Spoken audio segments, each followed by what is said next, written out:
Tinder. A dating app released in September of 2012, this app lets you experience the painstaking process of trying to find somebody to date. Except this time, it's constantly and always. You go from person to person, hoping that one of them works out, when finally, just as you're about to give up hope, you find somebody. They're absolutely gorgeous to you, and the little flaws you do find in them are somewhat charming. You start talking about the future, and both of you seem excited for it for what feels like the first time in either of your lives. They say to you while they lean in for a kiss, "I'm so glad that you've become a part of my life." Then 2 weeks later, they dump you via text, and you're hooking up with randos in your age range again. Hooray! Yes, love is in the air, folks, and much like air nowadays, it is polluted with things that are toxic and deadly. Now, the ex that I described to you, I ended up writing a song about because I'm a songwriter. And while trying to find inspiration from the great breakup songs and albums of all time, I noticed a disturbing pattern. Breakup songs can be creepy as hell. Not all of them, of course, but if you think about any songs that are about the pains of being broken up with, a lot of the times you'll find that many of these songs sincerely promote problematic ways of coping. Now I'm going to be mentioning abuse, suicide, misogyny, and violence throughout this presentation. So if any of these are triggering to you, I completely understand if you need to take a break. Now the first artist I'm going to mention to you is Drake. No matter what you think of Drake, we can all agree on one thing. He has a lot of breakup songs.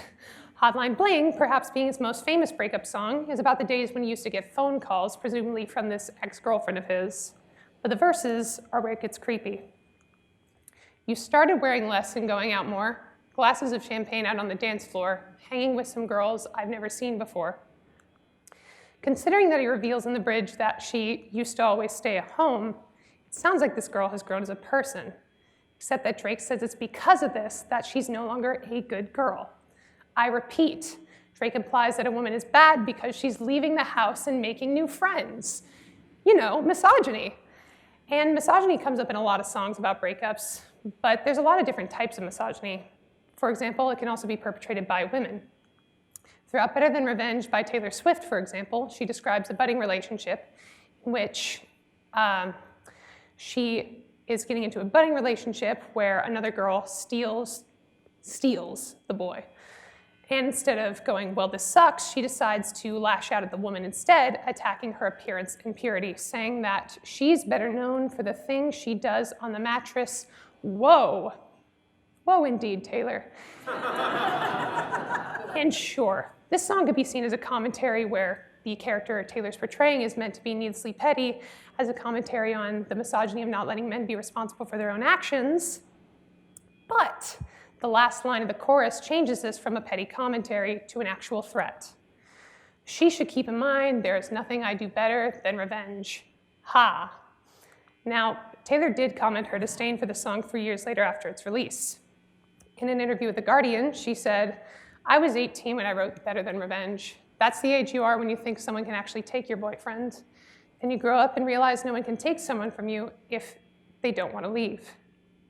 Now, there's a lot of different types of misogyny, like I mentioned. For example, there's the women are evil trope utilized in many breakup songs, such as Post Malone's I Fall Apart, which is admittedly a good example of a breakup song right up until the line, devil in the form of a whore.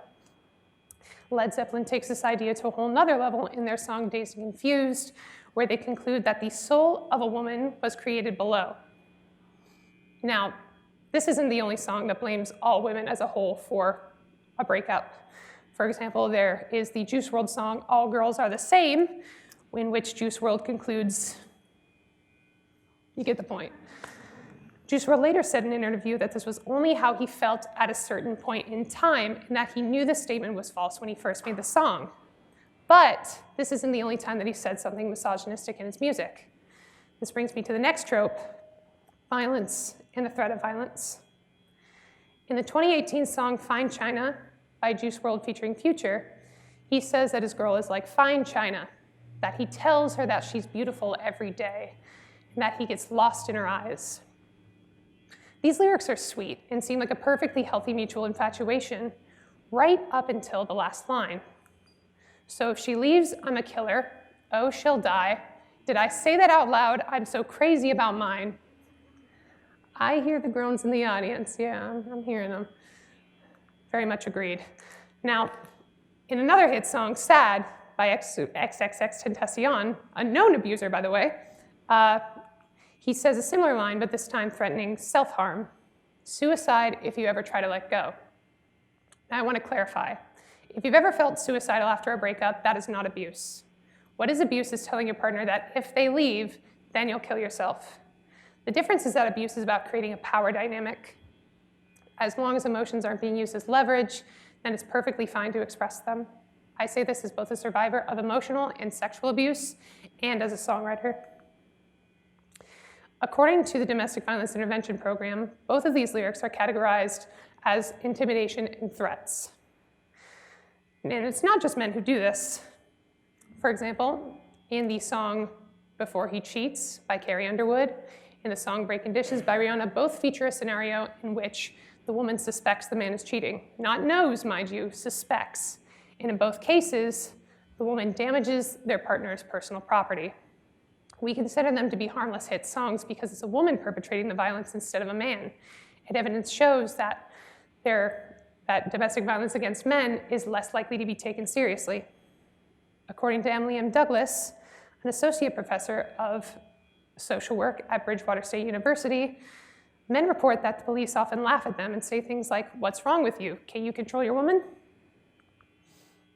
Now, the thing that makes violence so harmful, besides the obvious, is that it all comes from a sense of entitlement towards the abused. If the abusive actions are gone, however, then what does that leave us with? Entitlement.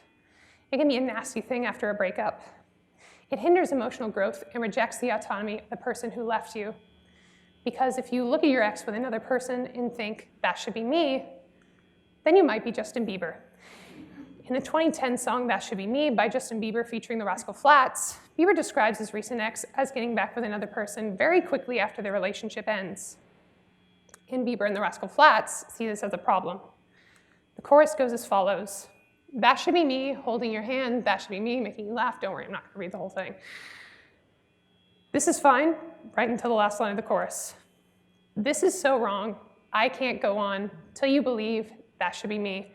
Side note, how old is the girl that they're talking about? Because if the people who are attracted to you are a 16-year-old Justin Bieber and then all of the Rascal Flatts, something doesn't add up. But that's neither here nor there. Out of all three tropes, the hardest one to talk about is entitlement because of how much of a gray area there is. With violence and misogyny, both are used to manipulate, but wanting a person back after a relationship ends is emotion felt all too commonly post-breakup. I feel like that the two questions to ask, the fine line between toxic entitlement and healthy entitlement, can be separated by two questions. One, what do you believe you're entitled to? And two, what lengths do you go to get what you believe you're entitled to? The answer to the first question, and that should be me, is getting back with the girl, even though that she's obviously with somebody else now. The answer to the second question can be found in the outro. That should be me, I'm never gonna let you go. Although it's not as toxic as misogyny or violence, entitlement makes you reject the other person's autonomy. Once you start believing that the other person shouldn't have the agency of choice, that's toxic entitlement. Now, when I was broken up with, I did feel a certain sense of entitlement, but towards answers instead of getting her back. As a person with borderline personality disorder, I wanted to express my constant splitting on this person, going back and forth on whether or not I still loved them, all the while trying to show affection to this person who obviously didn't want me anymore. What I came up with was the song Waiting on a Ghost. That's what this humming has been this whole time in the background. I was in love, I couldn't stand you.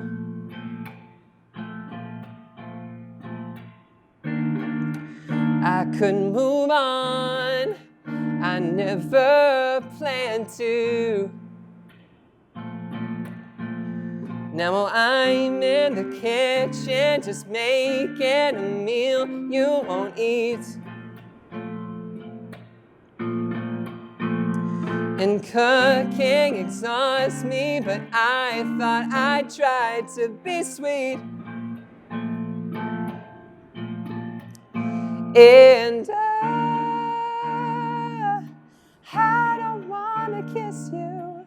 I don't even wanna be friends. I just want to be told when it ends.